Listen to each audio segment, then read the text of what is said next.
এই ক্ষেত্রে একটি কথা বলতে চাই, দেখুন আমরা যারা বাংলাদেশকে নিয়ে চিন্তা করি বা বাংলাদেশকে অগ্রগতি করে নিতে চাই, আমি বিশ্বাস করি বর্তমান সরকার, মাননীয় শিক্ষামন্ত্রী, মাননীয় প্রতিমন্ত্রী, সচিব সহ যারা আছেন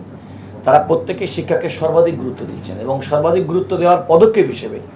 এই যে একটা স্ট্যাগন্যান্ট অবস্থা ছিল, এই স্ট্যাগন্যান্ট অবস্থার যে অপসারণ করা গেল, এটা একটা স্বস্তির বিষয়। একটা কথা আপনাদের বলা দরকার, সেটা হচ্ছে যে আপনাদের হয়তো আরও কিছু মনে প্রশ্ন জাগতে পারবে, কিন্তু আপিল বিভাগের পূর্ণাঙ্গ রায় ছাড়া আসলে কিন্তু সব প্রশ্নের উত্তর কিন্তু মাননীয় মন্ত্রী কিংবা প্রতিমন্ত্রী কিংবা আমাদের দেওয়া সম্ভব না। তবে এতটুকু বলতে পারি যে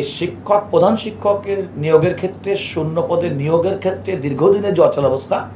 সেটা এই মুহূর্ত থেকে দূরীভূত হয়েছে এবং মন্ত্রণালয়, আমি রাষ্ট্রের প্রধান আইন কর্মকর্তা হিসেবে বলতে পারি, মন্ত্রণালয় আপিলের বিভাগের আজকের এই আদেশের পরে তারা তাৎক্ষণিকভাবে এই কার্যক্রম শুরু করতে পারবে, তার ক্ষেত্রে কোনো আইনি বাধা থাকবে। সেখানে আপিলটি মঞ্জুর করেছেন, অর্থাৎ হাইকোর্ট যে রায়টি দিয়েছিল সেই রায়টি আর থাকলো না। আপিল বিভাগের চূড়ান্ত রায়ে সরকার যে বিধিমালা করেছিল 2013 সালে, সেই বিধিমালা মোতাবেক এবং সরকারি চাকরি মোতাবেক এখন এই সমস্ত শূন্য পদে প্রধান শিক্ষক এবং যে আইনি বাধা ছিল সেই বাধাটি অপসারিত হয়ে গেল চূড়ান্তভাবে। এবং আমি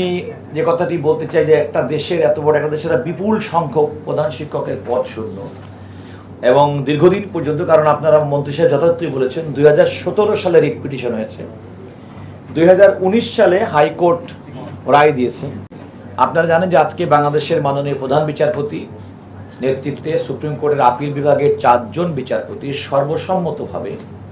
সরকার, অর্থাৎ সরকারের পক্ষে প্রাথমিক এবং গণশিক্ষা মন্ত্রণালয় যে আপিলটি দায়ের করেছিলেন হাইকোর্টের রায়ের বিরুদ্ধে,